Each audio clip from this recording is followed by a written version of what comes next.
What's going on, students? It's Devlin Cassidy, aka The Scholar, and welcome back to another deck profile. Today I'm going to be giving you guys Granblue. Picked up a little treat of myself while I was in Atlanta, and so I just kind of want to show you guys off my Granblue list that I'm thinking about maybe taking for this BCS season for the potential three more regionals that I have.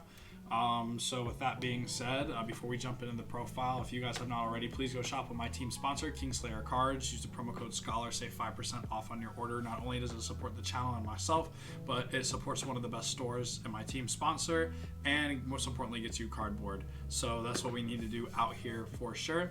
And then if you also need any of beautiful gaming accessories or anything like that, please go shop with my product sponsor at dankritual.com, and they will get you set up with some of the greatest mats, sleeves, deck boxes, the whole 9 yards. They actually have some very fantastic Year of the Dragon deck boxes on pre-order, and I'm definitely going to snag myself those. So with that being said, please go support them. But enough of me yapping, let's get on into this profile here. So we're first going to start off, we're going to start with 3 copies of G Nightrose. G Nightrose here is the engine facilitator that lets you do bandit run, but this also now lets us have really cool defensive plays. So I can't wait to kind of have a workshop here of Nightrose showing you guys really cool lines that you can do with certain CB and certain cards in your drop zone, because you can just set up everything for sure, because this card is so good.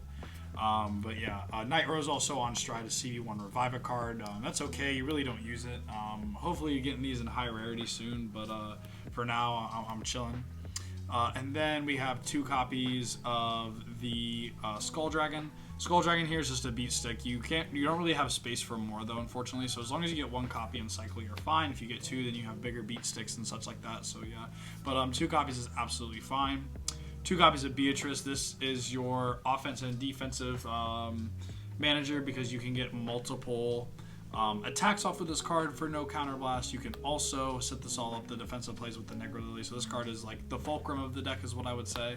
But Beatrice is really good, so last one Revive a card is really good. And then we have the V Nightrose for the Bad Bounty play. This card is still just insane. So we really like the V Nightrose. And then we have an Largulv to recur our resources, a Night Mist, or Night Storm, not Night Mist. Oh, I'm getting ahead of myself. A Night Storm that lets you CB1 when it's hollow at the end of the battle. You get to revive a card. So with Beatrice, you can reset like a Beatrice and then a Skull Dragon over the called Night Storm. So this card is really good and enables a lot of our multi-attack. And then a Forbidel Surrogate, just to, this helps you a lot in Obadiah turns to get more cards even out, especially if you have to first stride the big Obadiah when going second. So the card is very impactful to grab 2 grade 3s from the deck. So that is that. Onto the grade 2s, still very toolboxy, 4 copies of Columbard. Columbard is really good. Lets you CB1 on place, dump anything, call anything. So Columbard's only as good though as the cards you have in your deck. So most of the time when you are doing Columbard, you are calling the Ghost Ship to draw some cards and get some early advantage. And then we have, of course, Greed Shade, the best card I think in the game. This says pitch anything, mill 2, add anything back from your drop zone to your hand. So this card is insane. Serves similarly on Largulv, but can get your drop zone bigger. So there's sometimes where you prefer to call this, so that way you hit your Bartholomew thresholds, which is really good. So we really do enjoy Greed Shade. 1 Cannoneer for the defensive Negro Lily plays. For 2 counterblast, you can kill an opponent's rearguard on their turn, which sounds bad, but you can also do multiple different lines to get the Cannoneer live. So this is really good. And then we are playing 1 Riveting Frange. I'm playing the Riveting Frange over the end picks. A lot of lists are still running end picks. I still like the Riveting Frange though for the multi-attack, because if you're able to counter charge 4 and then not really have to use a lot of your defensive resources because you maybe have crippled your opponent's hand, on a Bartholomew turn, this card can go crazy and you set up a lot of swings. Plus, it has some extra ride consistency. If you draw this and you don't have a grade 1 and you don't want to necessarily G-assist, you can try to dig for a grade 1 with this card if you sack into it. Jesse for counter charge. And then Skull Dragon, Undead Ghoul Dragon. This card is really only in here for Narukami, which Narukami isn't as relevant. There's only 1 top in Duluth. I think 2 tops total this season. But the card is still good to be able to retire cards off your board. So if you're in the mirror, This card is actually not that bad to call, retire, and then retire something if they like go protect 2 or something like that. Which they're typically when they will go protect 1, but in case they go protect 2, you can help mitigate that there for sure. But that is it for the grade 2s there. We are playing, I believe, 11 in total. Yes, we are. No, we're playing 10. That is 6 and 4. But we're playing 10 grade 2s. Then on to the grade 1s. 3 copies of good old Water Spout Djinn. This helps you countercharge. This card is really good. It sucks that Negro Lily really doesn't work with it, but we're not really relying on Negro Lily for our defense, or Negro Nora for our defensive plays. We're not relying on Negro Nora, so on plays from hand, if you have another copy of this in the drop, you get to countercharge. Then you can recur these with Greed Shade and stuff to keep countercharging. It's really good. Playing 3 copies of Tommy the Ghosty Brothers. This is just for consistency. You want to ride this card just so that way you can find your G Nightrose, so you have the correct ride going first. 2 copies of Bone. You do need to play 2 Bone. 2 Bone does come up, just being able to recur this card, because like if you get the sets of damage, like sure, that it stinks, but you need this card to have your drop zone place. That way you have like a starting, because you can turn a dead card you hand in your draw if you already have a stride fodder into like anything in your drop zone, which is crazy. I do play the one Erlerja. Erlerja is better than Npix, hands down. 1, because Npix, you can only have 3 rear guards to do the protection in front of itself effect. But number 2, however, you can have the Erlerja behind the Vanguard in the Mega Colony matchup, and they can't Mega Lantis you, so they can't like neg your power, which is really good, as well as like a bunch of stuff. So this card protects a lot. This card is really good, so you guys need to be playing this card. I think it's like one of the best grade 1s in the deck. Honoringus. Honoringus is really good. Being able to mitigate attack, you can afford to play 1 just because then you can like set up how your opponent damage zone looks like. So yeah, the Honolly's fine. I still think you need it in here for spikes and Katrina and stuff like that, just to kind of like maybe force them if they overextend on the Katrina and like blow through the counterblast. Then you just go, okay, cool, revive the Honolly, and then you only get 1 more attack instead of 2. And then, of course, the final card is the Elementaria, just so that way you can, good old, get your free protection. Onto our grade 0s, of course, we're playing the Grenache. This is your countercharge engine. You really can't afford to have this go to the damage zone. If this goes to the damage zone, it's very hard for you to play the game, just because this is such really good, consistent countercharge too. This card is fantastic. Then we're playing the Peter, just in case you go into... what's it called? In case you go into Beatrice and you need a card, that's the only reason why. If not, you can play whatever. And then we have, of course, for the triggers, 4 of the good old Rampage Shade, 4 of Chad the Ghosty Stride Crit, 3 of the Wild Seas Banshee. I'm sorry for the common.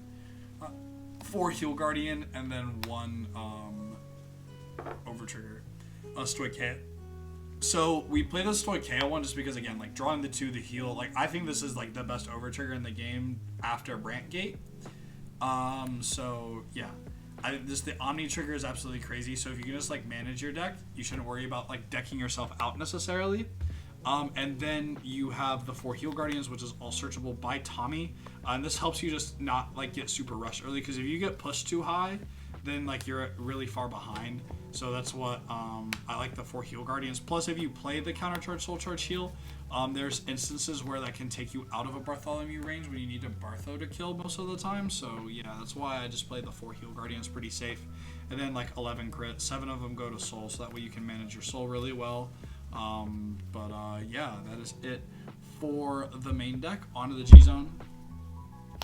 Of course, we're playing 2 copies of Bandit Rum. Bandit Rum is like the best going first stride, I think, after the Nubatama one. The Nubatama one's actually really good, just being able to force your opponent straight up discard a card. But this card's really good, just being able to revive anything. So if you already have the Ghost Ship set up, if they gave you the counterblast, you can draw like 2 to 3 extra cards off this card alone. And then we have 2 copies of Big Obadiah. Big Obadiah is really strong. People that think this card is slow, I don't think play Granblue enough. The fact that you can compress your deck 5 cards, completely and fully set up your drop zone is like insane. So like, and even I see lists playing 1, I'm like, what are you doing? It always needs to be a 2 of. So yeah, 2 Obadiah for there. And then triple Bad Bounty. Bad Bounty is crazy. I love Bad Bounty so much. This is the only way that we can play against Ghidorah, and if they go through 3 of these, then we lose the game. So yeah, we need Bad Bounty here to do anything really productive. So that way we don't really lose to Ghidorah and all the other fun stuff that Mega Colony can do, as well as Link Joker. This makes our Link Joker matchup actually pretty playable. 1 Bartholomew. This is like our main kill card. Just being able to have the turn-wide guard restrict like Chain Ranker and Crystal Luster are very important. So just being able to do that, and then it also generates its own multi-attack, which is really cool. So yeah, CB1 being able to just revive 3 with different names, call them, and then go crazy. So yeah, there's that. And then 1 Immortal Galleon. I've literally had Granblue players say they've never seen this card in their list. I don't know where they've been living under a rock for years. This card is cracked. If you have a low deck and like you, especially in the mirror, because like there's sometimes where like you live the Bartholomew turn, but then like you don't have enough cards in deck or enough cards in hand to bone, but you're at the GB count, so you can just revive your board and try to play ping pong like that, which is really cool. So at GB8 you revive these units and they all get 10k. So I still play the boat because the Galleon comes up. And then, of course, Harmonics Messiah for your typical Messiah shenanigans. For the G-Guards, I play 3 Negro Lily.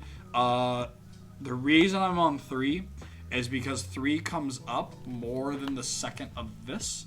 Plus, this G flips you. And so, like, if you have to Negro Nora twice, then you can't do good Negro Lily plays to get your drop zone bigger. So that's why I'm on the 3-1 split of this. I've seen a lot of splits be 2-2, but also since we're not playing PGs that can interact with Negro Lily, I don't think you need to be playing a lot of Negro Lily, personally. It's really good if you have the OT and drop zone, but like, that's about it. Like, this card's maximum value is like when you have OT plus like the grade 3 Heal Guardian, so then you go, oh cool, I'm dropping an 80k shield on my board. Good luck.